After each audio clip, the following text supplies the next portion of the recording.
habang walang awang winawasak ng bulldozer ng kumpanya ang barong-barong. Sa loob, nakahandusay si Elena sa sariling dugo. Iniluluwal ang anak ng bilyonaryong nag-utos ng demolisyon. Wala akong asawang pulubi, ang mariing sigaw ni Carlos noon. Ngunit nang makita niya ang 5 taong gulang na anak na may hawak na patalim upang protektahan ang naghihingalong ina, gumuho ang kanyang mundo. Mabubura ba ng yaman ang kasalanang muntik ng pumatay sa kanyang mag-iina? Wala akong asawang pulubi. Iyan ang malupit na iginiit ng bilyonaryong si Carlos habang walang awang winawasak ng kanyang mga makina ang isang barong-barong. Ngunit sa loob ng gumuguhong dampa, nakahandusay sa sariling dugo ang itinaboy niyang asawa, iniluluwal ang kanyang anak. Habang isang 5 taong gulang na bata, ang may hawak na patalim upang protektahan ang naghihingalong ina. Mabubura ba ng yaman ang kasalanang unti-unting pumapatay sa sarili niyang pamilya? Huwag kang umasang babalikan kita dahil lang may nangyari sa atin kagabi. Diriin mo sa isip mo, isang malaking pagkakamali ang maawa sa isang katulad mo. Ang mga malulupit na salitang yon ay tila mga patalim na paulit-ulit na humihiwa sa isipan ni Carlos Alfonso. Binigkas niya ang mga yon 9 buwan na ang nakalilipas bago niya talikuran at iwan ang asawang si Elena kasama ang isang sobre ng pera mula sa kanyang ina. Ngayon, nakatayo siya sa gitna ng malakas na buhos ng ulan, suot ang kanyang mamahaling itim na coat habang pinapanood ang mga naglalakihang makina ng kanyang kumpanya na walang awang dinudurog ang mga barong-barong sa isang maralitang komunidad. Akala niya ay tuluyan na niyang nabura ang babaeng iyon sa kanyang perpekto at marangyang buhay. Isang tinig mula sa radyo ng kanyang tauhan ang bumasag sa lamig ng gabi. Nag-uulat na may mga taong nagmamatigas at naiwan sa huling dampa na nakatakdang gibain. Dala ng inis at pagka-autoridad, mismong si Carlos ang naglakad patungo sa sira-sirang estruktura. Ginamit niya ang kanyang sapatos upang wasakin ang manipis na pintuang kahoy. Umawang ang pinto dahil sa lakas ng sipa at doon tumambad sa kanya ang isang tanawing wawasak sa lahat ng kanyang kayabangan. Sa gitna ng madilim at tumutulong bubungan, nakatayo ang isang batang lalaki na nasa 5 taong gulang. Nanginginig ang buong katawan ng bata sa lamig at takot. Ngunit nanlilisik ang kanyang mga mata habang nakahawak ng isang kalawanging patalim. Nakatutok ang talim nito kay Carlos. Halos tumigil ang pagtibok ng puso ng bilyonaryo nang magtama ang kanilang mga paningin. Ang hugis ng mga mata, ang kurba ng panga, at ang matapang na titig ng bata ay isang perpektong salamin ng kanyang sarili. Wala siyang kaalam-alam na nang palayasin niya si Elena, 5 taon na ang nakararaan. Nagdadalang tao ito. Ngunit ang tunay na bangungot ay ang aninong nakahandusay sa likuran ng bata. Nakasalampak si Elena sa malamig na lupa, basang-basa ng pinaghalong ulan at sarili nitong dugo.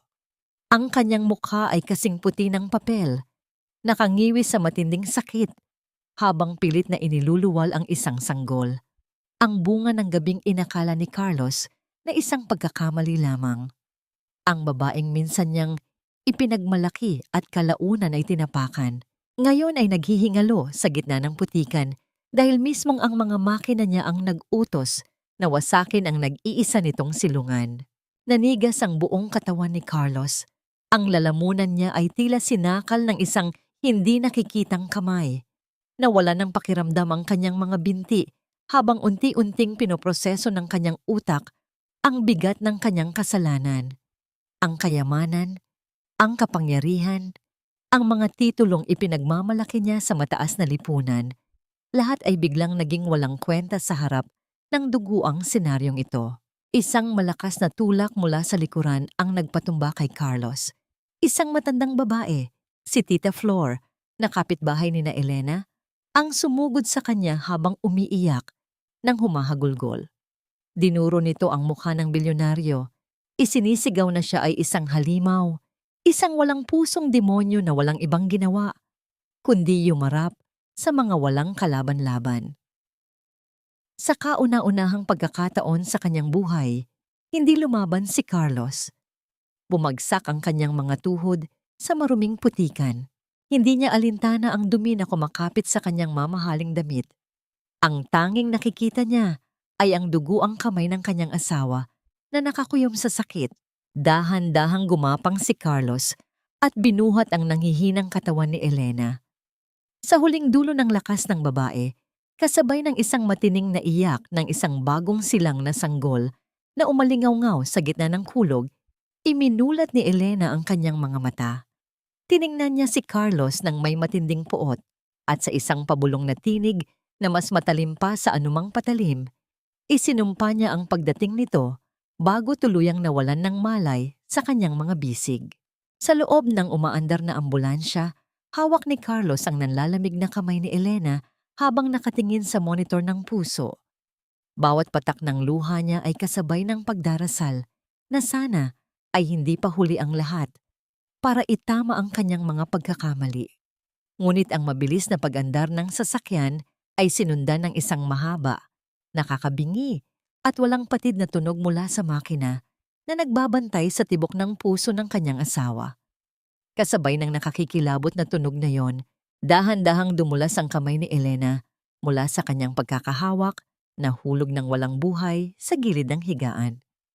Paano mo ililigtas ang buhay ng taong ikaw mismo ang pumatay? Mamamnang, ang mahaba at walang patid na tunog na yon mula sa makina ay tila isang matalim na sibat na tumagos sa mismong kaluluwa ni Carlos. Kasabay ng pagbagsak ng kamay ni Elena ay ang pagguho ng natitirang katinuan ng bilyonaryo. Napaluhod siya sa sahig ng umaandar na ambulansya, walang pakialam sa dumi at dugong kumakapit sa kanyang tuhod. Ang mga sumunod na tagpo ay naging isang malabong panaginip para sa kanya. Ang pagtakbo ng mga nurse, ang pagpasok ni Elena sa operating room at ang nakakapasong lamig ng pasilyo ng ospital.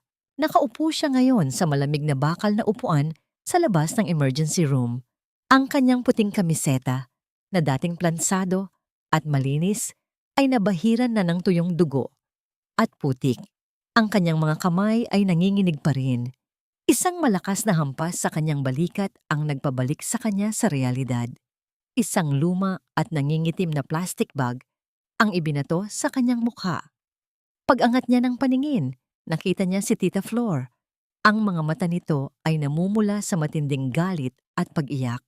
Mula sa napunit na plastic bag ay kumalat sa sahig ang mga lumang damit na halos maging basahan na sa nipis, isang kupas na kumot ng bata at ilang barya na naipon sa isang lata. Dinuro ng matanda ang mukha ni Carlos habang ikaw ay nagpapakasasa sa mga mamahaling alak at aircon sa iyong palasyo. Ang asawang itinapon mo ay nagkalkal ng basura para lang may maipakain sa anak mo. May sakit siya, pero tiniis niya ang lahat ng iyon dahil alam niyang wala siyang aasahan sa isang duwag na katulad mo. Ngayon, sabihin mo sa akin, magkano ang katumbas ng buhay niya sa mga tseke mo? Hindi nakasagot si Carlos. Bawat salita ng matanda ay isang malakas na sampal ng katotohanan na bumasag sa kanyang pagiging perpekto. Ngunit bago pa man siya makahingi ng tawad, isang pamilyar at nakakasuklam na amoy ng mamahaling pabango ang pumuno sa pasilyo. Ang matatalim na hakbang ng mga sapatos na may mataas na takong ay naghudyat ng pagdating ng kanyang inang, si Doña Carmen. Suot ang isang eleganteng itim na damit at mga kumikinang na perlas. Tiningnanan ng matanda ang paligid ng may halatang pandidiri. Oh, for heaven's sake, Carlos, what is this mess? Walang awang wika ni Doña Carmen habang tinatakpan ng ilong gamit ang isang panyong sutla. You are making a scene. Akala ko ba ay tapos na tayo sa babaeng ito? I told you, nag-iinarte lang yan para pirahan tayo. She knows you're expanding the business, kaya ngayon siya gumagawa ng iskandalo. Lumingon ang senyora sa kanyang nakabuntot na tagapag-alaga. Write a check. Bigyan mo ng 1,000,000 ang matandang yan at sabihin mo sa ospital na ilipat sa pinakamurang ward ang babaeng yan. Iyon sana ang sandali na susundin ni Carlos ang kanyang ina, katulad ng ginawa niya 5 taon na ang nakararaan. Ngunit nang makita niya ang papel na inaabot ng tagapag-alaga, isang kakaibang apoy ang nag-alab sa kanyang dibdib. Pilit niyang inagaw ang tseke at walang pag-aalinlangang pinunit ito sa maliliit na piraso. Ang tunog ng napupunit na papel ay umalingaw-ngaw sa tahimik na pasilyo, kasabay ng matalim na pagtitig niya sa kanyang ina. Kahit kailan, hindi pera ang kailangan niya mariing sagot ni Carlos. Ang kanyang boses ay nanginginig sa pinipigilang galit at pagkamuhi sa sarili. Buhay ng asawa ko at ng mga anak ko ang pinag-uusapan dito. Umalis na kayo. Gulat na gulat si Doña Carmen sa pagsuway ng anak. Ngunit bago pa man ito makapagsalita muli, bumukas ang mabigat na pinto ng operating room. Lumabas ang isang doktor na may bahid ng pagod sa mukha. Agad na lumapit si Carlos. Halos magmakaawa ang kanyang mga mata. Ipinaliwanag ng doktor na bagamat survive ni Elena at nang sanggol ang kritikal na operasyon, ang naging kapalit nito ay labis na nakapanghihilakbot. Dahil sa matinding trauma sa gulugod-bunsod ng labis na pagtatrabaho at sa pilitang panganganak, pansamantalang naparalisa ang kalahating bahagi ng katawan ni Elena. Hindi rin siya makapagsalita dahil sa matinding psychological shock, isang pader ng katahimikan na itinayo ng kanyang isip upang protektahan ang sarili mula sa labis na sakit. Habang nagpapaliwanag ang doktor, hindi napansin ni Carlos ang makahulugan at palihim na pagpapalitan ng tingin ng tagapag-alaga ni Doña Carmen at ng isa sa mga nurse na nakatayo sa likuran ng doktor. Isang tahimik na sikreto ang nagtatago sa likod ng mga matang yon. Nang umalis ang mga doktor, dahan-dahang lumuhod si Carlos sa sahig. Tiningnan niya ang mga pinunit na piraso ng tseke na nagkalat sa paligid ng kanyang mga sapatos. Sa pagkakataong yon, naintindihan niya ang pinakamasakit na aral sa kanyang buhay. Ang kanyang bilyon-bilyong yaman ay kailanman hindi makakabili ng bagong gulugod para sa kanyang asawa at hindi makakapagbalik ng tinig na pinatay ng kanyang kawalang awa. Sa isang sulok ng pasilyo, nakaupo ang 5 taong gulang na si Mateo. Nakabalot ito sa isang manipis na kumot mula sa ospital.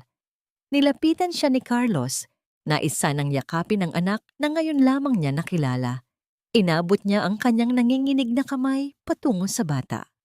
Ngunit sa halip na tumugon, malamig na tiningnan ni Mateo ang kamay ng ama. Walang kahit anong bakas ng pagmamahal sa mga mata ng bata. Tanging purong puot lamang. Sa isang mabilis na galaw, dinururaan ni Mateo ang marumi at dugo ang sapatos na balat ng bilyonaryo. Hindi ikaw ang tatay ko. Halimaw ka. Ang mga salitang binitawan ng bata ay mas matalas pa sa anumang punyal at maluwag itong tinanggap ni Carlos nang nakayuko. Lumipas ang ilang oras at inilipat si Elena sa intensive care unit. Nakatayo si Carlos sa labas ng malaking salamin. Pinagmamasdan ng napakaraming tubong nakakabit sa katawan ng kanyang asawa. Dahan-dahan gumalaw ang mga talukap ng mata ni Elena. Bumukas ito at naglakbay ang kanyang paningin hanggang sa magtama ang kanilang mga mata mula sa magkabilang panig ng salamin. Sa sandaling makita niya ang mukha ni Carlos, isang matinding gulat at panginginig ang lumukob sa buong katawan ni Elena. Ang matining at sunod-sunod na tunog mula sa makinaryang nagbabantay sa kanyang tibok ng puso ay naghudyat ng matinding gulat at takot. Tumulo ang mainit na luha mula sa mga mata ng babae, hindi dahil sa sakit ng operasyon, kundi dahil sa matinding panghihilakbot sa lalaking minsang sumira sa kanya. Ginamit ni Elena ang huling piraso ng kanyang lakas. Itinaas niya ang kanyang nanginginig at may mga pasa na daliri at pilit na itinuro ang direksyon ng pinto. Kahit walang lumalabas na tinig sa kanyang mga labi, malinaw ang isinisigaw ng kanyang kaluluwa. Isang pagtataboy na walang puwang para sa anumang kapatawaran.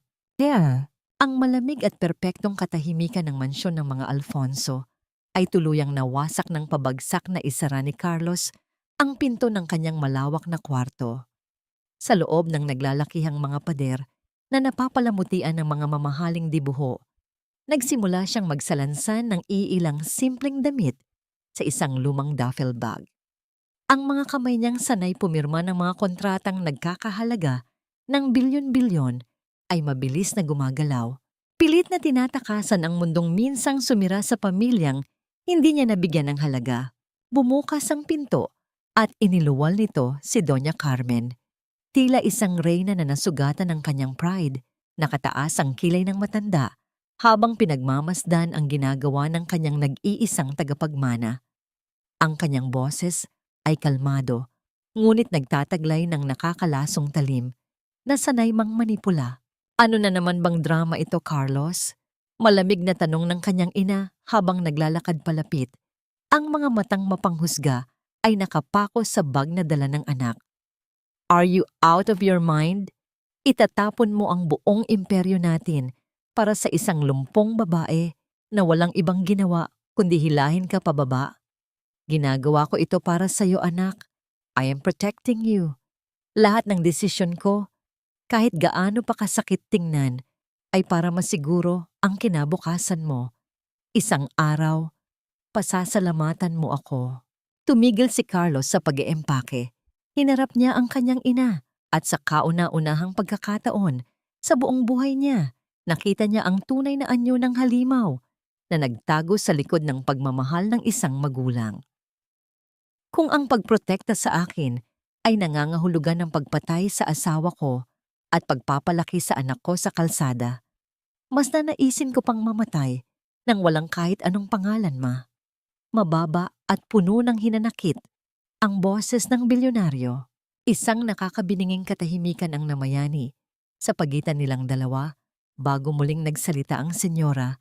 Ang tinig nito ngayon ay puno na ng banta. The moment you step out of that door, Carlos, wala ka nang babalikan. Ipapa-freeze ko ang lahat ng bank accounts mo. Tatanggalin kita sa board of directors. Wala kang dadalhin ni isang kusing mula sa yaman ng pamilyang ito. Titingnan natin kung hanggang saan aabot ang pagiging bayani mo kapag nakatikim ka ng gutom.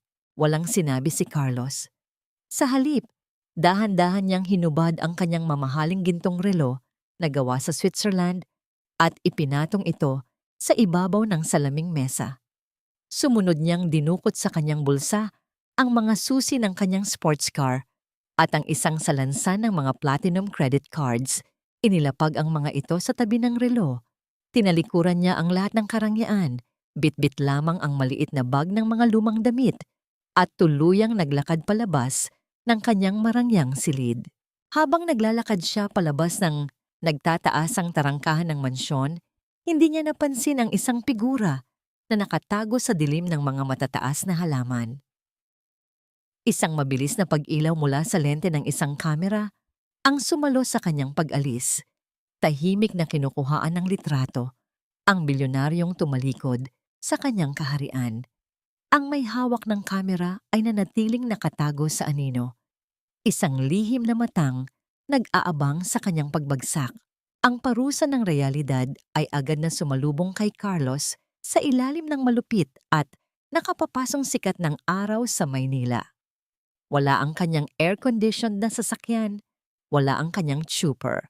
Sa bawat hakbang niya sa nagbabagang aspalto, ramdam niya ang bigat ng mundong ngayon lang niya tatahakin. Ang kanyang puting polo ay mabilis na nababad sa sarili niyang pawis, dumidikit sa kanyang balat habang ang init ay tumatagos hanggang sa kanyang mga buto. Pagkaraan ng ilang oras na paglalakad patungo sa maralitang lugar na inupahan ni Tita Flor para kina Elena, halos mawalan na siya ng ulirat sa matinding uhaw. Ang lalaking sanay uminom ng pinakamahal na imported na tubig ay napatigil sa gilid ng isang kalsada kung saan may isang pampublikong gripo na pinagkukunan ng tubig ng mga residente. Pinagmasdan niya ang mga batang nagtatampisaw doon. Dahan-dahan, isinantabi niya ang kanyang kayabangan. Lumapit si Carlos. Pinagdikit ang kanyang mga nanginginig na palad upang sumalod ng tubig. At ininom ang mainit at may kalawanging lasa ng tubig mula sa gripo. Iyon ang unang patak ng tubig na nagpabinyag sa kanyang bagong pagkatao. Nang makarating siya sa tapat ng isang sira-sirang bahay na gawa sa tagpi-tagping kahoy at yero, sinalubong agad siya ng isang matalim na tingin. Nakatayo sa pintuan si Tita Flor, hawak ang isang pudpod na walis tingting na animoy sandatang nakahanda siyang saktan. "Anong ginagawa mo rito, senyorito?" Puno ng pang-uuyam ang boses ng matanda habang nakaharang sa makipot na daan. "Wala kang puwang sa basurahang ito. Bumalik ka na sa palasyo mo dahil hindi ka tatagal ng kahit isang araw dito. Hindi mapapakain ng pagmumukha mo ang pamilyang halos patayin mo." Nakatungo lamang si Carlos. Hindi siya umimik, hindi siya lumaban. Tanggap niya ang bawat insulto dahil alam niyang kulang pa yon sa hirap na ipinaranas niya kay Elena. Pabalagbag na isinara ni Tita Flor ang manipis na pinto. Iniiwan si Carlos sa labas ng bahay. Hindi umalis ang dating bilyonaryo. Humanap siya ng isang lumang pahayagan na nilipad sa gilid ng kalsada. Ipinagpag ang alikabok nito at inilatag sa ibabaw ng magaspang at maruming semento sa tapat ng pintuan. Doon siya umupo, nakasandal sa manipis na dingding na naghihiwalay sa kanya at sa kanyang pamilya. Lumipas ang maghapon hanggang sa tuluyang lumubog ang araw at bumalot ang nakakapanindig balahibong lamig ng gabi sa buong iskinita. Sa kalagitnaan ng kadiliman, isang manipis at walang tigil na pag-iyak ng isang sanggol ang umalingaw-ngaw mula sa loob ng bahay. Narinig niya ang nagkukumahog na mga yabag ni Tita Flor at ang mahinang pagdaing ni Elena na hindi makagalaw sa kanyang higaan. Ganting-ganti si Carlos na tumayo. Gustong-gusto niyang wasakin ang pinto upang yakapin at patahanin ang kanyang anak, upang alagaan ang asawang nahihirapan. Ngunit wala siyang karapatan, wala siyang lakas. Ang tanging nagawa niya ay yakapin ang kanyang mga tuhod habang ang nakakapasong lamig ng semento ay dahan-dahang gumagapang at tumatagos sa kanyang nanginginig na balat. Walang puwang ang dignidad sa isang katawang pinagkaitan ng kakayahang gumalaw. Iyan ang malupit na katotohanang unti-unting dumudurog sa natitirang lakas ni Elena. Nakatitig lamang siya sa kinakalawang na yero ng kisame habang ang malapot at mainit na pawis ay tumutulo mula sa kanyang noo hanggang sa kanyang leeg. Ang pinakamasakit sa lahat ay ang mapait na realidad sa ibaba ng kanyang baywang. Kailangan na niyang palitan ang kanyang adult diaper. Ngunit kahit anong pilit ng kanyang isip, hindi tumutugon ang kanyang mga binti. Tanging ang pag-agos ng maiinit na luha sa kanyang pisngi ang nagpapatunay na siya ay buhay pa at nakakaramdam ng matinding pagpapakumbaba at hiya. Sa labas ng manipis na pintuan, narinig niya ang mahinang pagtatalo. Pagod at puyat na si Tita Flor matapos alagaan ang bagong silang na sanggol sa buong magdamag. Ginamit ni Carlos ang pagkakataong iyon upang ibaba ang huling piraso ng kanyang kayabangan. Lumuhod siya sa magaspang na semento, nakikiusap sa matanda na bigyan siya ng pagkakataong mag-alaga kahit sa pinakamababang paraan. Dala marahil ng matinding pagod, bumuntong hininga si Tita Flor at iniabot sa kanya ang isang palanggana ng maligamgam na tubig at isang lumang tuwalya. Nang pumasok si Carlos sa maliit at kulob na kwarto, bumungad sa kanya ang kalunos-lunos na kalagayan ng asawang dati binihisan niya ng mga diamante at sutla. Walang kahit anong bakas ng pandidiri sa mukha ng dating bilyonaryo. Nanginginig ang kanyang mga kamay, hindi dahil sa takot sa dumi, kundi dahil sa matinding kirot na bumabalot sa kanyang puso para sa babaeng kanyang sinira. Dahan-dahan niyang inalis ang maruming sapin ni Elena. Kagat-kagat ng babae ang kanyang ibabang labi, hanggang sa halos magdugo ito. Pilit na itinatago ang humihikbing pag-iyak dahil sa matinding hiya na makita siya ng lalaking minsang nagtaboy sa kanya sa ganitong kaawa-awang sitwasyon. Habang maingat na pinupunasan ni Carlos ang katawan ni Elena, gamit ang basang tuwalya, tumigil ang kanyang mga daliri nang maramdaman niya ang magaspang na balat sa tiyan ng asawa. Pinagmasdan niya ang malalalim na stretch marks at ang mahabang peklat mula sa sapilitang operasyon. Ang mga lamat na yon ay ang mapa ng mga sakripisyong tiniis nito ng mag-isa. Hindi na napigilan ni Carlos ang sarili. Tahimik na tumulo ang kanyang mga luha, pumapatak sa dulo ng kumot habang paulit-ulit siya niyang bumubulong ng paghingi ng tawad sa hangin. Matapos linisin ang asawa, nagtungo si Carlos sa maliit at madilim na kusina upang magluto ng lugaw. Ang mga kamay na sanay humawak ng mamahaling pluma ay napaso nang hawakan niya ang mainit at manipis na kaldero nang walang basahan. Namula at namaga ang kanyang balat at ang lugaw na kanyang naluto ay nag-amoy sunog. Gayunpaman, pilit niyang hinipan ang mainit na sabaw at maingat na itinapat ang kutsara sa mga labi ni Elena. Ngunit nanatiling nakatikom ang bibig ng babae, ang mga mata nito ay nakatingin sa malayo. Walang emosyon at puno ng pagtanggi. Bago pa man makapagsalita si Carlos, isang maliit na kamay ang marahas na humablot sa mangkok. Itinapon ni Mateo ang mainit na lugaw, lumikha ng isang malakas na pagbasag ng porselana na nagkalat sa maruming sahig. Hindi kakain ang nanay ko galing sa isang sinungaling. Puno ng galit na isinigaw ng 5 taong gulang na bata. Ang mga mata nito ay nanlilisik at namumula. Umurong si Carlos, tinanggap ang sakit ng pagkasunog sa kanyang paa mula sa natapong lugaw at ang mas malalim na paso ng pagkamuhi ng sarili niyang anak. Yumuko siya upang pulutin ang mga basag na piraso ng mangkok at linisin ang kalat sa sahig. Habang inaabot niya ang isang piraso sa ilalim ng higaan ni Elena, nahagip ng kanyang paningin ang isang nakatuping pulang papel na bahagyang nakasilip sa ilalim ng una ng asawa. Ito ay isang pamilyar na forma ng paniningil ng utang mula sa isang kilalang pating sa labas ng komunidad. Bago pa man niya maintindihan ang bigat ng panibagong problemang ito, isang nakapangingilabot na pag-ungol ang nagmula kay Elena. Nanigas ang katawan ng babae, ang kanyang mga mata ay nanlaki, at nagsimula siyang manginig ng mabilis habang pilit na humihugot ng hangin.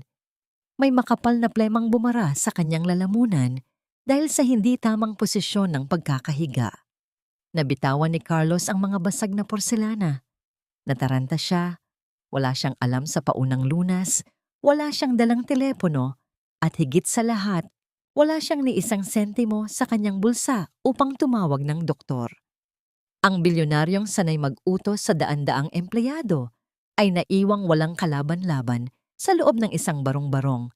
Yakap ang asawang unti-unting nawawalan ng hininga. Wasakong, ang paghahabol ng hininga ni Elena ay tila isang malupit na orasan na nagbibilang sa mga natitirang sandali ng kanyang buhay.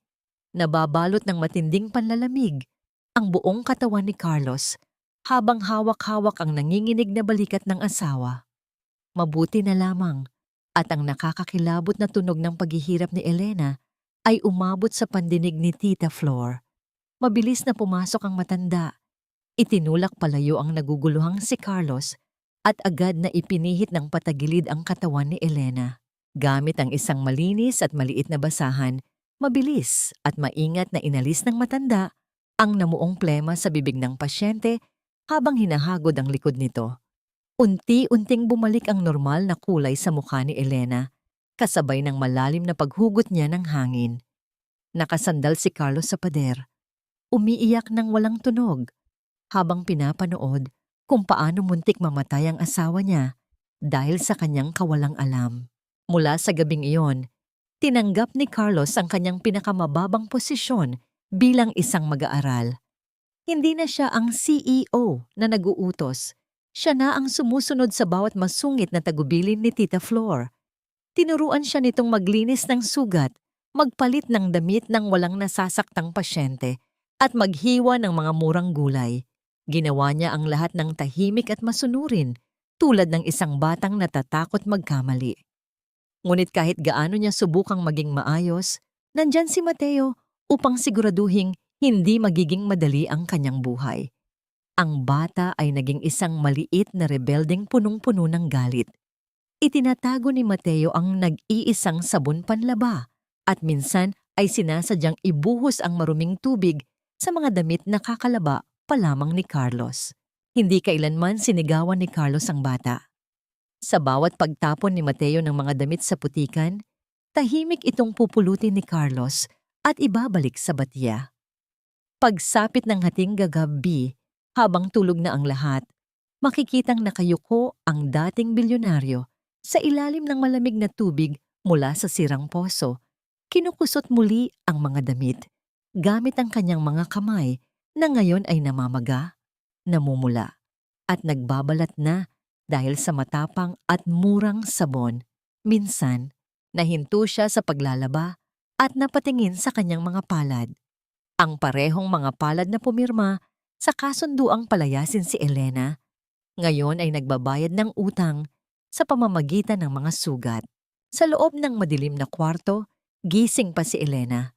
Nakatingin siya mula sa siwang ng manipis na kahoy na dingding.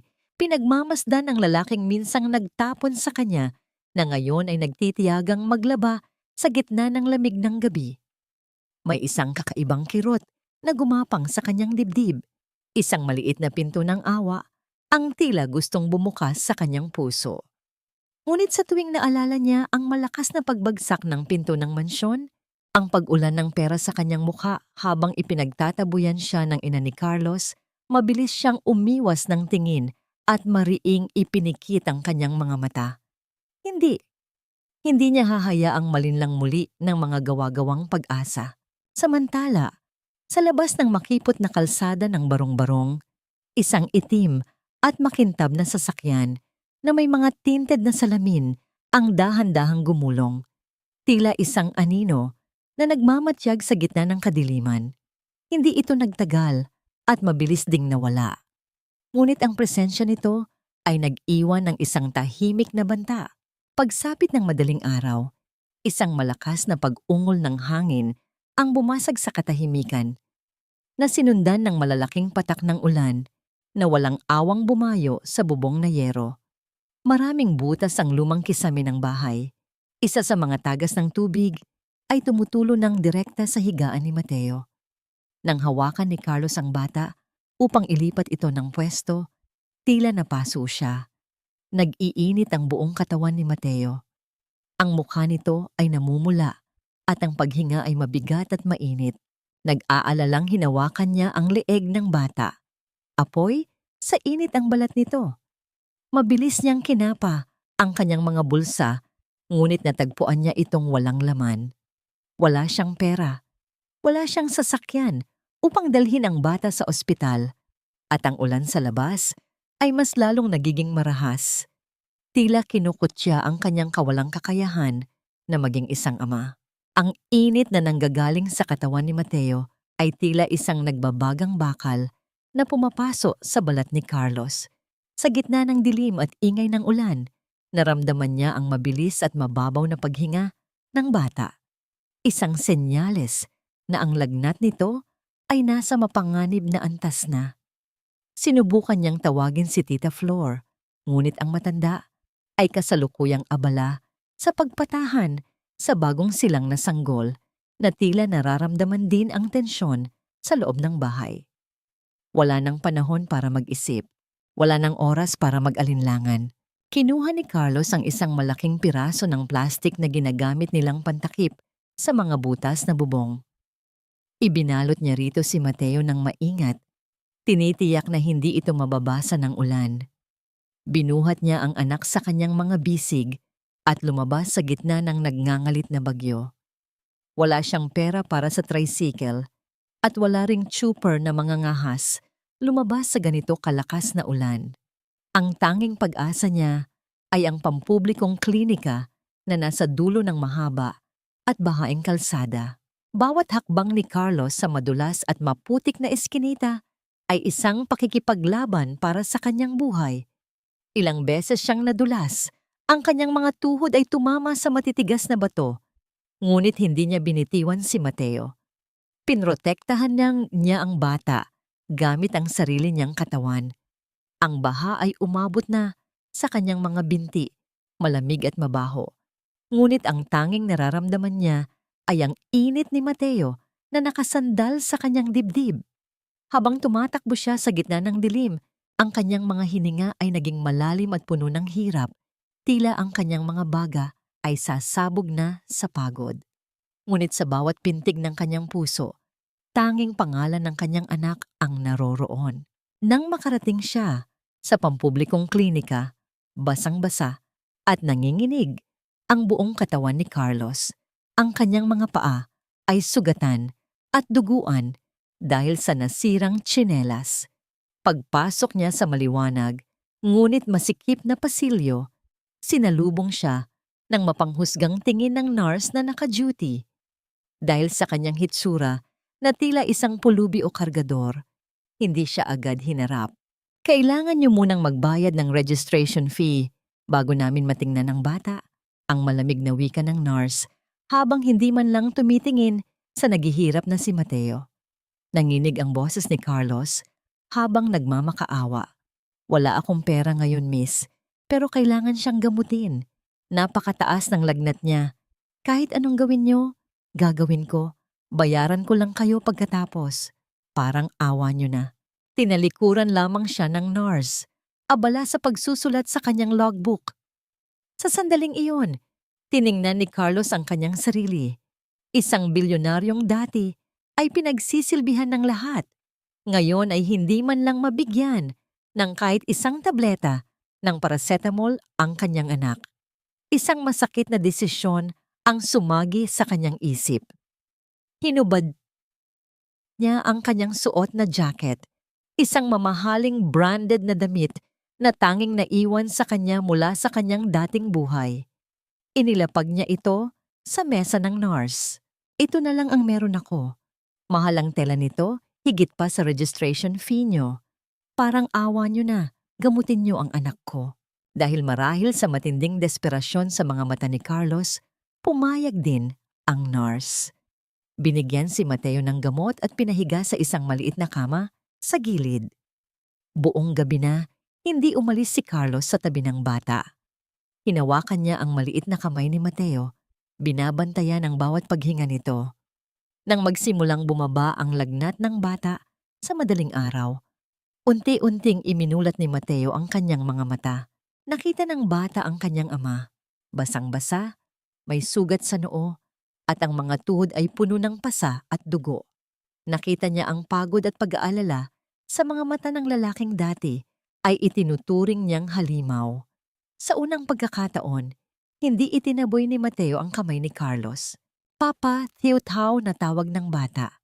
Isang salita lamang ito, ngunit para kay Carlos, ito ay isang himala na mas mahalaga pa sa lahat ng kanyang yaman sa bangko. Tahimik na pumatak ang kanyang mga luha habang hinahalikan ang noo ng anak. Kinuha ni Carlos ang isang mangkok ng mainit na lugaw na ibinigay ng isang volunteer sa klinika. Maingat niya itong hinipan upang hindi mapaso ang bata. Bawat subo ay puno ng pag-iingat at pagmamahal. Nakita ni Mateo ang panginginig ng mga kamay ng kanyang ama. At sa sandaling iyon, ang pader ng puot sa puso ng bata ay nagsimulang gumuho. Ngunit ang panandaliang kapayapaan ay agad na naglaho nang marinig nila ang tunog ng matutulis na takong na naglalakad sa sementadong sahig ng klinika. Ang bawat hakbang ay tila isang babala ng paparating na panganib. Mula sa dulo ng pasilyo, iniluwal nito si Doña Carmen kasama ang dalawang lalaking nakabarong at hawak ang mga itim na folder.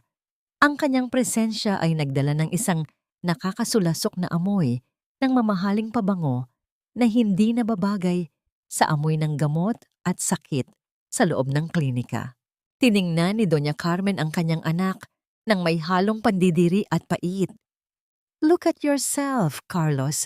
Isang bilyonaryo na nagmamakaawa para sa isang mangkok ng lugaw sa isang mabahong klinika. Nakapagdesisyon na ako. Hindi ko hahayaang mabulok ang aking mga apo sa ganitong uri ng buhay. Ibinaba ng kanyang mga abogado ang mga papel sa harap ni Carlos. Ito ay isang petisyon para sa legal na pagkuha sa kustodya ni Mateo at ng sanggol sa kadahilanan niya na ang kanilang mga magulang ay walang kakayahang pinansyal at pisikal na pangalagaan sila.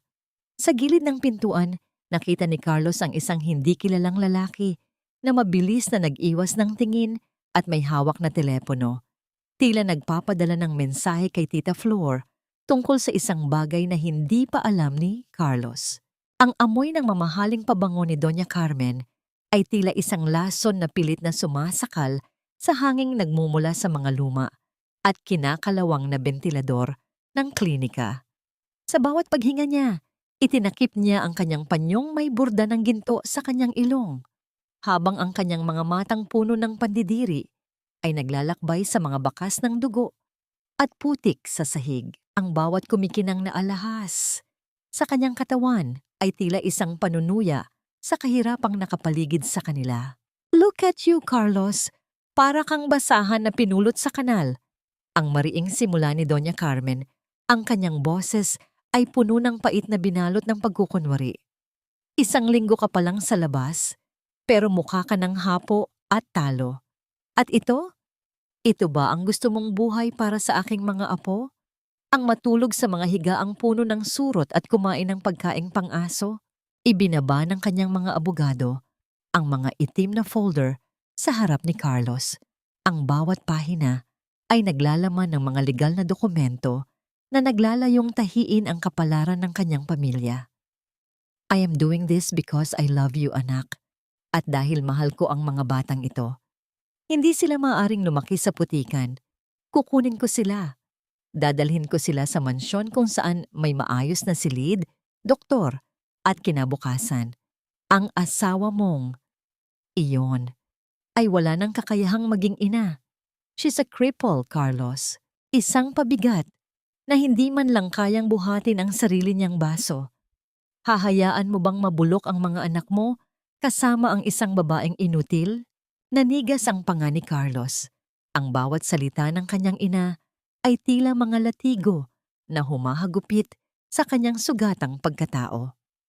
Ngunit bago pa man siya makasagot, narinig niya ang mahinang tunog ng gulong ng isang lumang wheelchair na nagmumula sa bukana ng pasilyo. Doon niya nakita si Elena. Itinutulak ni Tita Flor. Ang mga mata ni Elena ay namumula. Ang kanyang buong katawan ay nanginginig dahil narinig niya ang bawat malupit na salita ni Doña Carmen. Ang katahimikan ni Elena ay punong-puno ng sigaw ng sakit at kawalan ng katarungan. Tumayo ng tuwid si Carlos sa harap ng kanyang ina. Tumingin siya ng diretso sa mga mata nito. Ang mga matang dati ay kinatatakutan niya, ngunit ngayon ay tinitingnan na lamang niya ng may habag. "Maaaring madumi ang suot ko ngayon, ma. Maaring natutulog kami sa semento at kumakain ng lugaw. Pero ang putik sa kalsadang ito ay mas malinis pa kaysa sa itim na budhi mo. Ang asawa ko ay hindi inutil. Siya ang pinakamalakas na taong kilala ko dahil nakayanan niyang mabuhay sa gitna ng kalupitan mo." Isang nakakabinging katahimikan ang namayani sa pasilyo. Sa gitna ng tensyon, dahan-dahang naglakad si Carlos patungo kay Elena. Walang pag-aalinlangan siyang lumuhod sa harap ng wheelchair ng asawa, sa harap ng kanyang ina at ng mga abogado. Kinuha niya ang nanginginig na kamay ni Elena at mariing pinagsalikop ang kanilang mga daliri. Hinawakan niya ang kamay nito nang may ganap na pagpapakumbaba at debosyon, tila isang pangako na hinding-hindi na niya ito muling bibitawan. "Hinding-hindi mo sila makukuha, ma. Dahil bago mo sila mahawakan, kailangan mo muna akong patayin." Hindi napigilan ni Elena ang pag-agos ng kanyang mga luha. Ang kanyang nararamdamang galit ay dahan-dahang napalitan ng isang mainit na pakiramdam ng proteksyon na matagal na niyang ipinagkait sa kanyang sarili. Kahit wala siyang boses, ang higpit ng kanyang hawak sa kamay ni Carlos ay sapat na upang sabihing tinatanggap niya ang lalaking ito bilang kanyang sandigan. Ngunit si Doña Carmen ay hindi basta-basta sumusuko. Isang mapait na ngiti ang sumilay sa kanyang mga labi. Isang ngiting nagpapahiwatig ng isang mas malalim na patibong.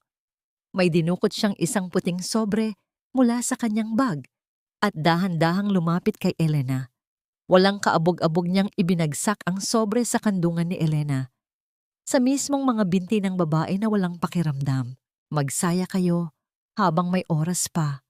Ang bulong ni Doña Carmen na tila isang huni ng ahas. Iyan ay isang court summons. Idinedemanda kita, Elena, para sa full custody ng mga bata. Sa mata ng batas, ikaw ay isang turing na baldado at walang kakayahang pisikal at mental. Titingnan natin kung paano ka ipaglalaban ng pag-ibig kapag kinuha na ng mga pulis ang mga anak mo mula sa iyong mga kamay. Tinalikuran sila ni Doña Carmen. Ang tunog ng kanyang mga takong ay muling umalingaw-ngaw habang papalayo. Iniiwan ang isang pamilyang muling binalot ng takot. Ang puting sobre ay nanatiling nakapatong sa kandungan ni Elena. Isang paalala na ang kanilang kalaban ay walang puso at hindi titigil hanggat hindi sila tuluyang nawawasak. Ang maputing sobre na nakapatong sa kandungan ni Elena ay tila isang mabigat na batong unti-unting lumulunod sa kanyang pag-asa. Sa loob ng sumunod na mga araw, binalot ng matinding pananahimik ang maliit nilang tahanan. Hindi kumakain si Elena. Nananatili lamang siyang nakatitig sa kawalan, habang ang bawat pagpatak ng ulan sa bubong ay tila nagpapaalala sa kanya na bawat segundo ay inilalapit siya sa oras na kukunin sa kanya ang kanyang mga anak. Ang takot na muling mawalan ay mas masakit pa kaysa sa hindi niya paglakad. Upang matustusan ang pangangailangan sa gamot at gatas ng mga bata at upang makapag-ipon para sa darating na laban sa korte. Tinanggap ni Carlos ang pinakamabigat na trabaho sa isang kalapit na construction site. Ang bilyonaryong dati ay nasa loob lamang ng malamig na opisina. Ngayon ay buong araw na nagbibitbit ng mga sako ng semento sa ilalim ng nakapapasong sikat ng araw. Ang kanyang balat ay nasunog at naging kulay tanso. Ang kanyang mga balikat ay puno ng pasa at sugat mula sa magaspang na tela ng sako. Sa gabi, uuwi siyang halos hindi na maihakbang ang kanyang mga paa sa sobrang pagod. Ngunit sa sandaling makita niya ang mukha ni Elena at ang kanyang mga anak, tila naglalaho ang lahat ng kirot sa kanyang katawan. Isang gabi, matapos mapatulog ang mga bata, pumasok si Carlos sa kwarto. Bit-bit ang isang maliit na bote ng langis at isang mangkok ng maligamgam na tubig. Tahimik ang buong paligid, tanging ang mahinang huni ng mga kuliglig sa labas ang naririnig. Dahan-dahang lumapit si Carlos sa higaan ni Elena. Gamit ang isang basang bimpo, sinimulan niyang punasan ang muka at leeg ng asawa nang may matinding pag-iingat. Hinding-hindi ko hahayaang makuha nila ang mga bata, Elena. Ang bulong ni Carlos. Ang kanyang boses ay puno ng determinasyon habang nakatingin sa mga mata ng asawa. Kahit anong mangyari, hinding-hindi ko nahahayaang may manakit sa inyo muli. Patawarin mo ako kung naging mahina ako noon.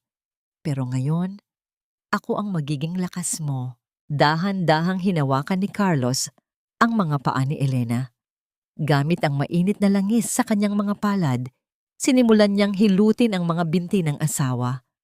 Ang kanyang mga kamay, na ngayon ay magaspang at may mga kalyo, ay gumagalaw ng may lambing na tila humahawak ng isang mamahaling kristal. Ramdam ni Elena ang init na nanggagaling sa mga kamay ni Carlos, isang init na dahan-dahang tumatagos sa kanyang malamig na balat. Sa gitna ng katahimikan, iniyuko ni Carlos ang kanyang ulo at idinikit ang kanyang noo sa tuhod ni Elena. Isang tahimik na panalangin at isang pagsusumamo para sa kapatawaran ang dumadaloy sa bawat haplos niya. Hindi na malaya ni Elena na unti-unti nang tumutulo ang kanyang mga luha. Sa unang pagkakataon sa loob ng mahabang panahon, naramdaman niya ang tunay na pagkalinga, hindi dahil sa tungkulin, kundi dahil sa wagas na pag-ibig. Inabot niya ang kanyang kamay at dahan-dahang hinaplos ang magulo at pawis ang buhok ni Carlos. Nang mag-angat ng tingin ang lalaki, nagtagpo ang kanilang mga mata sa isang sandaling puno ng emosyon. Dahan-dahang inilapit ni Carlos ang kanyang mukha at hinalikan ng matagal at puno ng paggalang ang noo ni Elena. Isang yakap ang sumunod, isang yakap na tila nagbubuo sa mga piraso ng kanilang mga durog na puso. Sa kabilang dako, Nakatayo si Mateo sa may pintuan, nakasilip sa pagitan ng mga kurtina. Nakita niya ang pag-aalaga ng kanyang ama, ang pagmamahal na ipinapakita nito sa kanyang ina. Ang bata ay nanatiling tahimik, ngunit ang kanyang mga mata ay hindi na puno ng galit, kundi ng pag-asa na baka bukas ay maging maayos na ang lahat.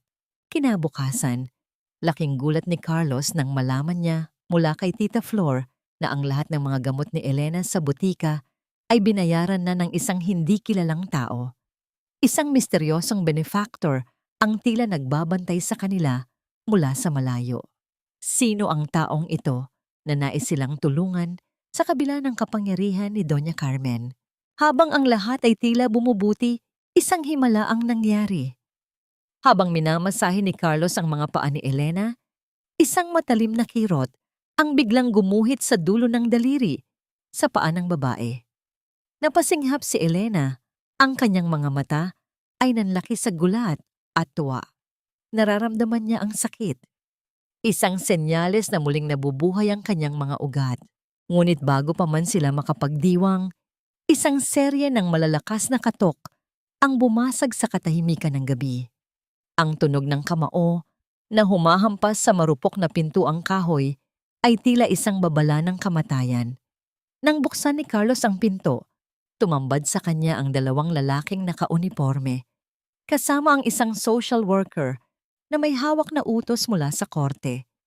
May dala silang mga dokumento para sa agarang pagkuha sa mga bata dahil sa isang hindi inaasahang mabilis na desisyon ng korte na pumanig sa kapangyarihan ni Doña Carmen. Ang bawat marahas na pagpalo ng kamao sa pintuan ay tila isang hatol ng kamatayan na umuukit sa katahimikan ng gabi. Nang buksan ni Carlos ang pinto, ang malamig na liwanag mula sa mga flashlight ng mga pulis ay tumama sa kanyang pagod na mukha. Sa likod nila, nakatayo ang isang social worker na may hawak na utos mula sa korte. Ang mukha nito ay walang emosyon habang binabasa ang kautosang kunin ang mga bata dahil sa hindi ligtas at hindi sapat na kalagayan ng kanilang tinitirhan. Ngunit bago pa man makahakbang ang mga awtoridad sa loob ng bakuran, isang ingay ang nagsimulang mabuo sa paligid. Ang mga kapitbahay sa iskinita, sina Tita Flor, ang mga tinderong gising pa, at ang mga amang kakatapos lang sa trabaho ay isa-isang lumabas mula sa kanilang mga barong-barong. Dala ang mga walis, timba, at ang kanilang nagkakaisang tinig. Bumuo sila ng isang pader ng mga tao sa harap ng bahay ni na Elena. Ang bayanihan na madalas marinig sa mga kwento ay naging buhay na katotohanan sa sandaling iyon. Ang galit ng mga taong nagkakaisa laban sa pang-aapi ng mayayaman ay naging sapat na harang upang pansamantalang mapatigil ang mga pulis. Sa loob ng madilim na kwarto, naririnig ni Elena ang bawat sigaw at ang tensyon sa labas. Ang bawat pagtawag ni Mateo sa kanyang pangalan ay tila isang kuryenteng gumigising sa bawat hibla ng kanyang pagkatao. Ang takot na makuha sa kanya ang kanyang mga anak ay nagbigay sa kanya ng isang lakas na hindi nanggagaling sa kalamnan, kundi sa kaluluwa. Sa gitna ng dilim, kinapitan ni Elena ang dulo ng kawayang higaan. Ang kanyang mga ngipin ay nagngangalit sa sobrang pagsisikap. Ang kanyang mga kamay ay nanginginig at nagpapawis habang pilit niyang hinihila ang kanyang katawan paitaas. Isang matalim na kirot ang gumuhit mula sa kanyang gulugod hanggang sa kanyang mga binti. Isang sakit na malugod niyang tinanggap dahil ito ang nagpapatunay na buhay na muli ang kanyang katawan. Bagamat muling bumagsak ang kanyang katawan sa banig, ang ningas sa kanyang mga mata ay hindi na kailanman mamamatay. Dahil sa kaguluhan at sa dami ng mga taong humaharang, napilitang umatras ang mga awtoridad para sa kaligtasan ng lahat. Ngunit nag-iwan sila ng babala na babalik sila sa loob ng 48 oras. Alam ni Carlos na wala na silang panahon. Kailangan niya ng isang mahusay na abogado at kailangan niya ito agad. Sa sumunod na araw, matapos ang kanyang shift sa construction site, Nagtungo si Carlos sa isang maliit at lumang opisina sa ilalim ng tulay. Doon niya nakatagpo si Attorney Rafael, isang abogadong kilala sa pagtatanggol sa mga mahihirap. Habang ipinapaliwanag ni Carlos ang sitwasyon, napansin niya ang kakaibang tingin ni Rafael. Ang abogado ay tila may hawak na impormasyong higit pa sa alam ng karaniwang tao tungkol sa maduming kalakaran ng pamilyang Alfonso. Upang mabayaran ang paunang bayad sa abogado, tumanggap si Carlos ng double shifts sa construction. Ang kanyang katawan ay sumisigaw na sa pagod. Ang kanyang mga binti ay nanginginig sa bawat hakbang sa matataas na scaffolding. Sa kasamaang palad, dahil sa matinding puyat at pagkahilo, isang maling hakbang ang naganap. Isang malaking bakal na bahagi ng scaffolding ang bumigay at bumagsak ng marahas sa balikat ni Carlos. Ang tunog ng pagtama ng bakal sa laman ay naging hudyat ng isang masakit na aksidente. Bagamat mabilis siyang tinulungan ng mga kasamahan, tumanggi si Carlos na magpunta sa ospital. Wala siyang oras, wala siyang pera. Pagsapit ng gabi, pumasok si Carlos sa kanilang bahay na may pilit na ngiti sa kanyang mga labi. Bitbit niya ang isang bagong lata ng gatas para sa sanggol at isang maliit na tinapay para kay Mateo. Ngunit sa bawat paggalaw niya, ang kanyang mukha ay bahagyang namimilipit sa sakit. Itinago niya ang kanyang kanang braso sa kanyang likuran upang hindi makita ni Elena ang malaking bahagi ng kanyang damit na basang-basa na ng sariwa at pulang dugo. Nakabili na ako ng gatas para sa baby, Elena. Magiging maayos din ang lahat, ang mahinang sabi ni Carlos habang nauupo sa gilid ng higaan. Ngunit habang inaabot niya ang baso ng tubig, hindi na niya nagawang itago ang panginginig ng kanyang buong katawan. Isang patak ng pulang dugo ang dahan-dahang gumapang mula sa kanyang siko at tumulo ng tahimik sa madilim at sementadong sahig. Isang sakripisyong ayaw niyang malaman ng asawa, ngunit hindi na kayang itago ng kanyang nanghihinang katawan.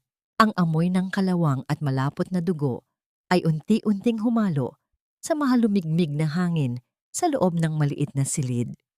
Habang pilit na inaabot ni Carlos ang baso ng tubig, naramdaman ni Elena ang kakaibang panginginig ng mga kamay nito. Sa ilalim ng malamlam na liwanag ng isang bumbilya, napansin ni Elena ang mantsa ng dugo na mabilis na kumakalat sa likod ng sando ni Carlos. Ang bawat paghinga ng lalaki ay tila isang pakikipagbuno sa matinding sakit na pilit nitong itinatago sa likod ng isang pagod na ngiti. Hindi na nakapagpigil si Elena. Ang matinding pag-aalala ay bumasag sa mahabang panahon ng kanyang pananahimik. Sa kauna-unahang pagkakataon, mula nang mangyari ang trahedya, narinig ang kanyang boses, isang tinig na paos, basag at puno ng pait. Ang tanga mo. Ang mahinang sambit ni Elena, ang kanyang mga mata ay punong-puno ng mga luha. Ang dalawang salitang iyon ay mas masakit pa para kay Carlos kaysa sa bakal na bumagsak sa kanyang balikat.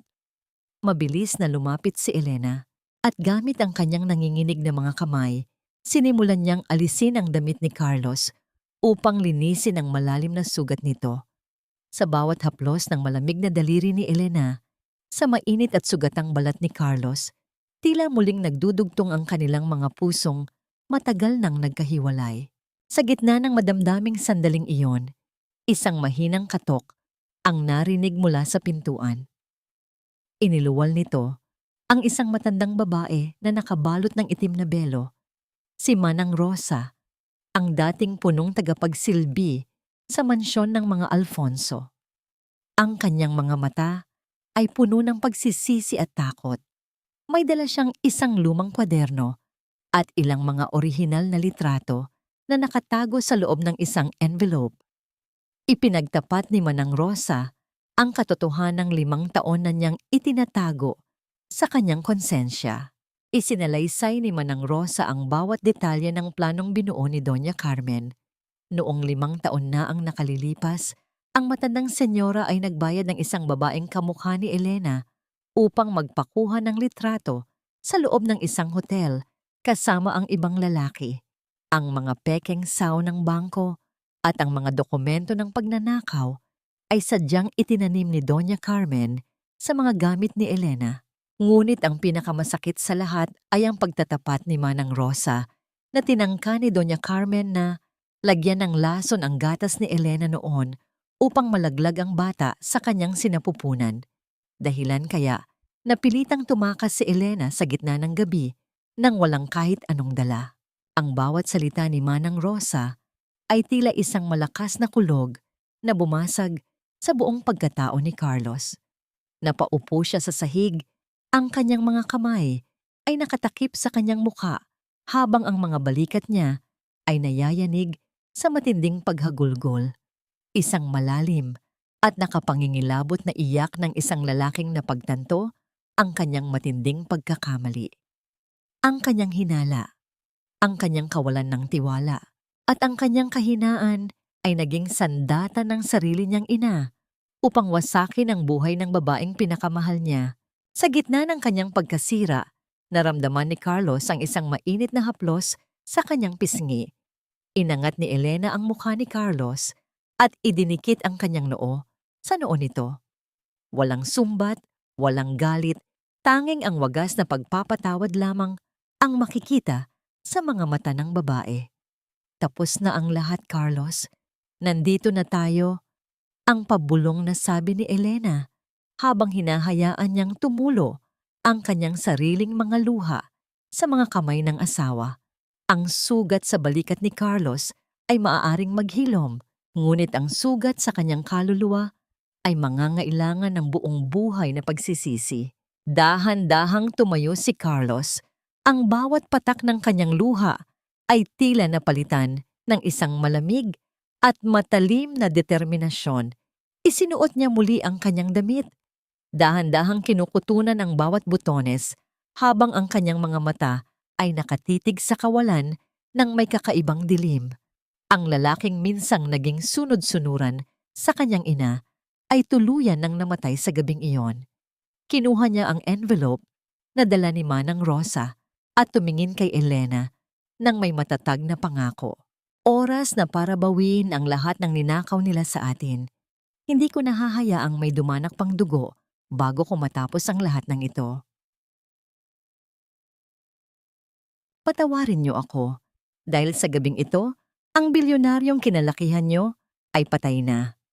Ang lalaking nakatayo sa harap niyo ngayon ay isang ama na mas pinipili ang putik sa kanyang mga kuko kaysa sa gintumong puno ng dugo at kasinungalingan. Ang boses ni Carlos ay mariin at malalim. Umalingaw-ngaw sa dambuhalang ballroom ng Grand Hotel kung saan idinadaos ang marangyang charity gala ng pamilya Alfonso. Kumikinang ang mga dambuhalang kristal na chandeliers sa kisame na tila mga matang nanonood sa bawat galaw ng mga panauhing suot, ang pinakamamahal na seda at brilyante. Ang bango ng mamahaling wine at bulaklak ay sapat na upang malunod ang sinumang hindi sanay sa yaman. Ngunit sa gitna ng karangyaang ito, iniluwal ng pintuan si Carlos. Suot ang kanyang sando na may bakas pa ng semento, pantalong kupas at mga sapatos na puno ng tuyong putik. Napatigil ang lahat. Ang mahinang tunog ng mga kubyertos at tawanan ay napalitan ng nakabibinging bulungan. Sa itaas ng entablado, napatigil si Doña Carmen sa kanyang talumpati tungkol sa pagmamahal sa pamilya. Ang kanyang mukha na kanina ay punong-puno ng pagpapakitang tao ay biglang namutla, bago unti-unting naging kulay lila sa tindi ng galit at kahihiyan. Carlos! What is the meaning of this? Bakit ka nagpapakita rito sa ganyang hitsura? You are embarrassing yourself and the family name. Ang sigaw ni Doña Carmen, ang kanyang boses ay nanginginig sa pagitan ng takot at awtoridad. Mabilis siyang lumapit sa anak.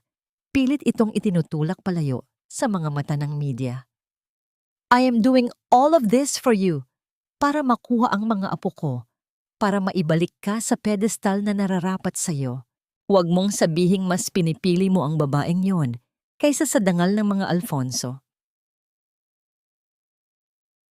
Ngumiti si Carlos, isang ngiting puno ng pait at habag. Hindi siya kumilos. Sa harap ng 12 ng mga kamera ng media na nagsisimulang magkislapan ang mga ilaw, inangat niya ang mga litratong ibinigay ni Manang Rosa. Dangal ma, iyan ba ang tawag mo sa pagbabayad ng mga pekeng saksi para wasakin ang buhay ng asawa ko? Dangal ba ang tawag mo sa pagtatangkang lasunin ang sarili mong apo sa loob ng sinapupunan ni Elena 5 taon na ang nakalilipas? Ang bawat salita ni Carlos ay tila isang malakas na pasabog na bumasag sa imahe ng pagiging santita ni Doña Carmen. Ang mga panauhin ay nagsimulang mag-usisa, ang mga bulungan ay naging malakas na ingay ng paghatol. Nawalan ng kontrol ang matanda. Ang kanyang maskara ng pagiging edukada ay tuluyang nahulog. Walang kaabog-abog niyang hinampas ang pisngi ni Carlos. Isang malakas na sampal na lumikha ng tunog na nagpatahimik sa buong silid. Wala kang utang na loob. Lahat ng yaman mo, lahat ng dugong nananalaytay sa'yo, sa akin nang galing. You think you can survive out there? You are nothing without me. Wala kang kwentang ama, wala kang kwentang anak. Isang basura ang pinili mo, kaya magsama kayo sa basurahan. Ang galing-gait na sigaw ni Doña Carmen. Ang kanyang mga mata ay nanlilisik habang ang mga luhang dulot ng galit ay sumisira sa kanyang makeup. Hindi gumanti si Carlos, hinayaan niya lamang ang sakit sa kanyang pisngi dahil alam niyang mas masakit ang bawat araw na tiniis ni Elena dahil sa kanya. Sa inyo na ang yaman niyo, ma. Isinusuka ko na ang pangalang Alfonso. Mula ngayon, ang tanging yaman ko ay ang pamilyang halos patayin niyo. Tinalikuran ni Carlos ang karangyaan. Ang kanyang mga hakbang ay matatag at puno ng dignidad sa kabila ng kanyang maruming hitsura. Habang naglalakad siya palabas ng hotel, ramdam niya ang isang kakaibang gaan sa kanyang dibdib. Sa wakas, malaya na siya. Nagmadali siyang sumakay sa isang lumang jeepney upang makauwi agad kay Elena at sa kanilang mga anak. Gustong-gusto na niyang sabihin na tapos na ang laban, na ligtas na sila. Habang umaandar ang jeepney sa madilim na kalsada ng Maynila, nakatingin si Carlos sa bintana. Iniisip ang ngiti ng kanyang asawa. Ngunit sa isang iglap, isang nakapangingilabot na tunog ng busina ng truck ang pumuno sa buong paligid. Ang malalakas na ilaw mula sa isang malaking truck na nawalan ng preno ay sumilaw sa mga mata ni Carlos. Ang huling narinig niya ay ang malakas na tunog ng pagkayod ng bakal sa semento at ang marahas na pagbaliktad ng sasakyang kanyang lulan. Ninong, ang malamig na hangin sa loob ng silid ng korte ay tila mas lalong nagpapatala sa kaba na bumabalot sa dibdib ni Elena. Nakaupo siya sa kanyang lumang wheelchair. Ang kanyang mga kamay ay mahigpit na nakahawak sa krus na nakasabit sa kanyang leeg. Sa tabi niya ay si Mateo, na seryosong nakatingin sa harap, tila naiintindihan ang bigat ng labanang ito. Wala si Carlos. Ilang oras na ang nakalipas. Mula nang dapat ay nakauwi na ito, ngunit tanging katahimikan at ang balita ng isang malaking aksidente sa kalsada ang naririnig sa radyo ni Tita Flor. Sa kabilang bahagi ng silid, si Doña Carmen ay parang isang reynang nakaupo sa kanyang trono. Suot ang isang mamahaling asul na terno at ang kanyang mga mata ay nanunuya. Tila sigurado na siya sa kanyang panalo. Ang kanyang abogado ay kasalukuyang nagbibigay ng huling pahayag. Inilalarawan si Elena bilang isang baldadong ina na walang kakayahang magbigay ng maayos na buhay, pagkain at kaligtasan para sa mga bata. Your Honor, look at her. Ang mariing wika ng abogado ni Doña Carmen, itinuturo ang nanghihinang anyo ni Elena. Isang babaeng hindi man lang makatayo sa sarili niyang mga paa. Isang babaeng walang boses upang protektahan ang kanyang mga anak. Hahayaan ba nating lumaki ang mga batang ito sa isang barong-barong, sa ilalim ng pangangalaga ng isang taong hindi man lang kayang buhatin ang sarili niyang baso? Ang bawat salita ay tila mga pako na ibinabaon sa puso ni Elena. Nakita niya ang pag-aalinlangan sa mga mata ng hukom. Sa sandaling iyon, Naramdaman ni Elena ang isang pamilyar na init na gumagapang mula sa kanyang mga talampakan. Ang parehong init na naramdaman niya nang hilutin siya ni Carlos ng may pagmamahal. Ang takot na mawala ang kanyang mga anak ay naging sapat na dahilan upang hamunin ang imposible. Dahan-dahan, sa gitna ng nagtatakang mga mata ng mga tao, sa loob ng korte, binitawan ni Elena ang hawakan ng kanyang wheelchair. Inilapat niya ang kanyang mga palad sa lamesa at sa pamamagitan ng isang matinding puwersa ng kalooban, sinimulan niyang iangat ang kanyang katawan. Nanginginig ang kanyang mga tuhod, ang kanyang mga binti ay tila mababali sa ilalim ng kanyang bigat, at ang bawat hibla ng kanyang kalamnan ay sumisigaw sa tindi ng sakit. Hindi ako. Inutil. Ang unang pangungusap na lumabas sa mga labi ni Elena. Ang kanyang boses ay mahina, ngunit may taglay na awtoridad na nagpatahimik sa buong silid. Sa tulong ng maliit na kamay ni Mateo na maingat na tumutulak sa kanyang likuran, tuluyang nakatayo ng tuwid si Elena. Ako ang kanilang ina, at hanggat may hininga ako, walang sino man ang may karapatang magpasyang wala akong kakayahan dahil lamang sa aking kapansanan. Ang pagmamahal ay hindi nasusukat sa lakas ng mga binti, kundi sa tibay ng paninindigan. Eksaktong sa sandaling iyon, bumukas ng marahasang pintuan ng korte. Iniluwal nito si Carlos. Ang kanyang ulo ay may madugo pang benda. Ang kanyang braso ay nakasaklay at ang kanyang mukha ay puno ng pasa mula sa aksidente.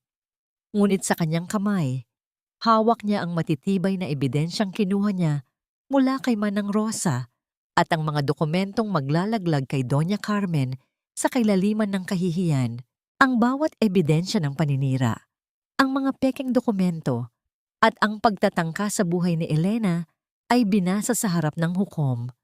Ang mukha ni Doña Carmen ay unti-unting namutla. Ang kanyang mga mata ay naglakbay sa paligid, naghahanap ng kakampi, ngunit wala siyang natagpuan, kundi ang paghatol ng batas at ang matinding pagkamuhi mula sa sarili niyang anak. Ang tunog ng malakas na pagpalo ng gableng kahoy ng hukom sa mesa ay naging hudyat ng pagtatapos ng dilim.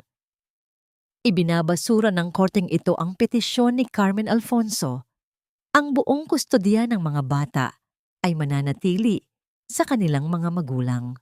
Kasabay ng desisyong yon, pumasok ang 2 pulis sa silid. Lumapit sila kay Doña Carmen upang arestuhin ito dahil sa mga krimen ng falsification at attempted murder. Ang dambuhalang imperyo ng mga Alfonso ay gumuho sa isang iglap.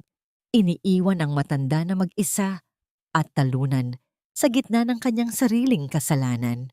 Sa gitna ng silid, nagtagpo ang mga mata ni Carlos at Elena. Sa kabila ng sakit ng kanilang mga katawan at ng mga sugat ng nakaraan, nagyakap ang dalawa ng may matinding higpit. Isang yakap na puno ng luha ng kaligayahan, isang yakap na nagpapahiwatig na sa wakas, tapos na ang bagyo. Nahanap na nila ang kapayapaan sa piling ng isa't isa. Malayo sa kinang ng ginto, ngunit punong-puno ng tunay na kayamanan ng pag-ibig. Ang usok na kulay abo ay tila isang dambuhalang kumot na bumabalot sa buong iskinita.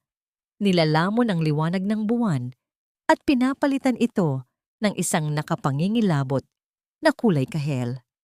Hindi pa man natatapos ang selebrasyon ng kanilang panalo sa korte. Isang panibagong pagsubok ang sumalubong sa pamilya ni Carlos at Elena. Ang dating tahimik na gabi ay napuno ng kaguluhan, sigawan, at ang matinding init na nagmumula sa naglalagablab na apoy na tumutupok sa barong-barong ni Tita Flor. Sa gitna ng nagngangalit na apoy, narinig ni Carlos ang boses ng matanda na humihingi ng saklolo mula sa loob ng nasusunog na dampa. Hindi nag-atubili ang dating bilyonaryo. Binalot niya ang kanyang katawan ng isang basang kumot at sumugod sa loob ng nagbabagang estruktura. Ang tunog ng lumalagitik na yero at ang pagbagsak ng mga uling na kahoy ay tila mga babala ng kamatayan. Ngunit ang tanging nasa isip ni Carlos ay ang kaligtasan ng taong naging sandigan ni Elena sa mga oras ng kadiliman. Sa pamamagitan ng matinding lakas ng loob, nailabas ni Carlos si Tita Flor mula sa nasusunog na bahay habang ang mga kapitbahay ay nagkakapit-bisig sa pagpasa ng mga timba ng tubig upang pigilan ang pagkalat ng apoy. Sa labas ng nasusunog na iskinita, nakita nila si Doña Carmen na pinapanood ang trahedya mula sa malayo. Ang kanyang mukha ay puno ng matinding puot at kabaliwan. Ngunit bago pa man siya makatakas, pinalibutan siya ng mga pulis. Ang mga ebidensya ng kanyang pag-upa sa mga arsonista ay mabilis na natukoy. Sa kauna-unahang pagkakataon, ang dambuhalang pride ni Doña Carmen ay tuluyang nadurog nang maramdaman niya ang malamig na bakal ng posas sa kanyang mga pulso. Ang kanyang mga hiyaw ng protesta ay tila mga hangin na lamang na walang nakikinig. Habang siya ay isinasakay sa patrol car, isang talunang reyna na iniwan ng kanyang sariling kapangyarihan. Nang tumahimik na ang paligid at tanging ang amoy ng abo na lamang ang naiwan, dinala ni Elena si Carlos sa loob ng kanilang maliit na tahanan. Ang mukha at katawan ni Carlos ay puno ng uling, mga bamtim, at maliliit na paso mula sa apoy. Naghanda si Elena ng isang palanggana ng maligamgam na tubig at isang malinis na basahan. Sa ilalim ng malambot na liwanag ng gasera, dahan-dahang pinunasan ni Elena ang mga dumi. Sa mukha ni Carlos, ramdam ang bawat emosyon sa bawat haplos ng basahan sa balat ng lalaki. Isang matagal na katahimikan ang namayani, ngunit ang kanilang mga mata ay nagsasalita ng libu-libong pangako. Dahan-dahang inangat ni Carlos ang kanyang kamay at hinawakan ng pisngi ni Elena. Ang kanyang mga daliri ay nanginginig sa sobrang pagmamahal. Wala na akong yaman, Elena. Wala na ang pangalang ipinagmamalaki ko noon. Ang pabulong na sabi ni Carlos, ang kanyang boses ay puno ng kapakumbabaan. Ngumiti si Elena, isang ngiting nagbibigay ng buhay at pag-asa. Idinikit niya ang kanyang noo sa noo ni Carlos, hinahayaan ang kanilang mga hininga na maging isa sa gitna ng katahimikan ng gabi. Hindi mo kailangan ng ginto, Carlos. Sapat na sa akin ang lalaking handang sumugod sa apoy para sa kanyang pamilya. Iyan ang tunay na yaman na hinding-hindi mananakaw sa atin. Sa gabing iyon, sa gitna ng amoy ng usok at ng simpleng dingding ng kanilang barong-barong, natagpuan ng dalawa ang isang uri ng pag-ibig na mas matatag pa sa anumang gusaling ginto. Isang pag-ibig na dumaan sa apoy at lumabas na mas dalisay at mas matapang. Habang nakayakap si Carlos kay Elena, nararamdaman niya ang bawat tibok ng puso nito, isang himig ng kapatawaran at ng panibagong simula na magdadala sa kanila patungo sa bukas na puno ng liwanag. Ang maliliit na kampana ng sinaunang simbahan sa dulo ng bayan ay tumutunog ng may himig ng kagalakan, isang tunog na tila nagbabadya ng pagtatapos ng mahabang panahon ng paghihinagpis.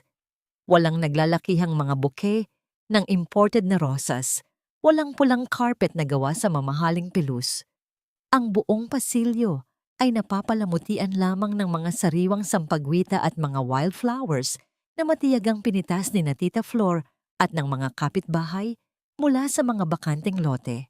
Ang bango ng mga bulaklak na ito ay humahalo sa amoy ng lumang kahoy at insenso. Lumilikha ng isang atmosfera na mas mabango pa sa anumang marangyang hotel. Sa harap ng altar, nakatayo si Carlos. Suot niya ang isang simpleng barong Tagalog na hiniram lamang, ngunit ang kanyang tindig ay puno ng dangal na hindi kailanman naibigay ng kanyang mga mamahaling terno noon. Nanginginig ang kanyang mga kamay habang nakatingin sa malaking pintuan ng simbahan. Ang kanyang mga mata ay nananatiling nakapako roon, tila isang taong naghihintay ng isang himala. Bumukas ang dambuhalang pinto at iniluwal nito ang liwanag ng araw. Doon ay pumasok si Elena. Suot niya ang isang simpleng puting damit na siya mismo ang nagtahi sa tulong ni Tita Flor. Ang kanyang buhok ay pinalamutian lamang ng iilang maliliit na puting bulaklak Ngunit ang pinakamagandang tanawin sa lahat ay ang kanyang bawat hakbang. Bagamat may kaunting pagkairing o top 10 sa kanyang paglakad, bawat hakbang ni Elena ay matatag at puno ng tagumpay. Hindi na niya kailangan ng wheelchair. Ang kanyang pagmamahal at determinasyon ang naging sandigan niya upang muling tumayo. Nang makarating siya sa harap ni Carlos, hindi na napigilan ng lalaki ang pag-agos ng kanyang mga luha. Dahan-dahang kinuha ni Carlos ang mga kamay ni Elena at hinalikan ang mga ito ng may matinding debosyon. Sa harap ng Diyos at ng kanilang mga kaibigang nagmula sa pinakamahihirap na iskinita, binigkas nila ang kanilang mga sumpa. Elena, hindi ko na maibabalik sa iyo ang mga taong ninakaw ng aking kahangalan. Ang panimula ni Carlos, ang kanyang boses, ay bahagyang pumiyok dahil sa emosyon. Wala na akong milyon-milyong piso na maipapangako sa iyo. Ang tanging maibibigay ko ay ang aking mga kamay na handang magtrabaho para sa inyo. Ang aking balikat na handang maging sandalan mo. At ang aking buong buhay na itatalaga ko sa pagpapasaya sa iyo. I promise to be the man you deserved from the very beginning. Tumingin si Elena nang diretso sa mga mata ni Carlos. Ang kanyang mga ngiti ay tila sikat ng araw na nagbibigay ng init sa malamig na simbahan. Carlos, ang pagpapatawad ay hindi isang regalo para sa iyo, kundi isang regalo para sa ating pamilya. Hindi ko kailangan ng palasyo. Ang tahanan ko ay kung nasaan ka at ang ating mga anak. Let's build a new life, one that is built on truth and love, not on gold and pride. Ang pinaka-espesyal na sandali ay nang lumapit ang 5 taong gulang na si Mateo. Bit-bit ang mga singsing sa isang maliit na unan. Nakatingin ang bata sa kanyang ama at sa unang pagkakataon, sa harap ng maraming tao, isang malawak na ngiti ang sumilay sa kanyang labi. Papa! Ang malinaw na tawag ng bata na sinundan ng isang mahigpit na yakap sa binti ni Carlos. Habang binabasbasan ng pari ang kanilang pagsasama, ang tunog ng masigabong palakpakan ng mga tao ay umaling-awngaw sa buong simbahan. Ang bawat palakpak ay tila isang pagdiriwang ng tagumpay ng kabutihan laban sa kasamaan. Nang lumabas sila ng simbahan, hindi bigas kundi mga talulot ng makukulay na bulaklak ang isinabog sa kanila ng mga bata sa komunidad. Sa ilalim ng asul na langit at sa gitna ng init ng pagmamahal ng mga taong tunay na nagpapahalaga sa kanila, tuluyang tinanggap ni na Carlos at Elena ang kanilang bagong simula. Ang bagyo ay tuluyan ng lumipas at ang bahaghari ng kanilang pag-ibig ay mananatiling nakaukit sa kanilang mga puso habang buhay.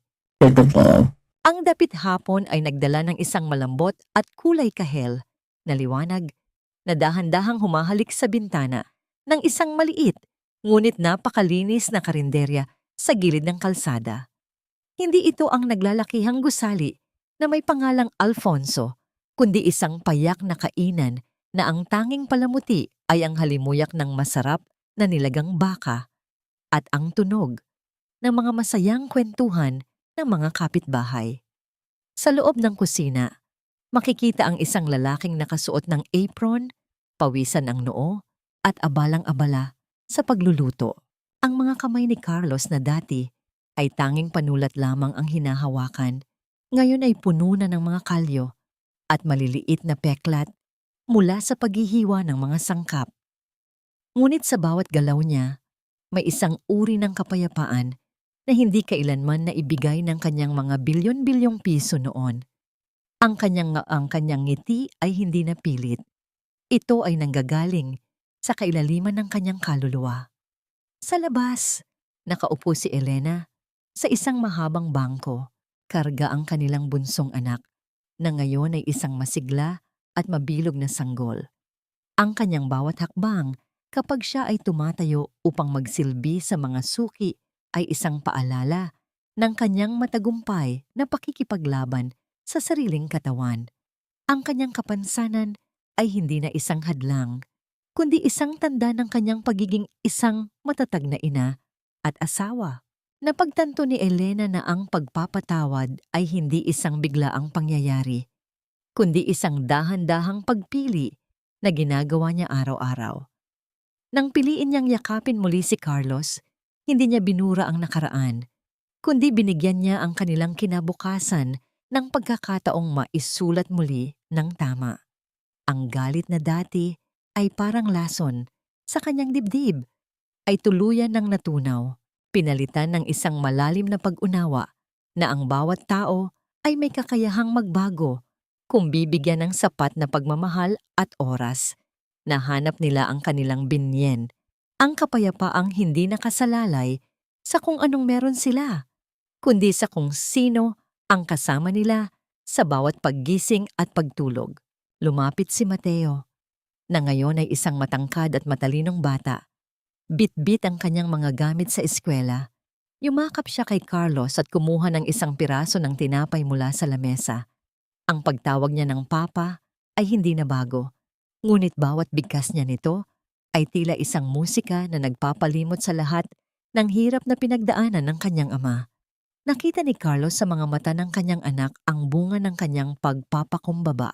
Natutunan niya na ang tunay na tagumpay ay hindi nasusukat sa taas ng iyong narating, kundi sa kung gaano kakahandang bumaba upang muling buuin ang mga pusong iyong nadurog.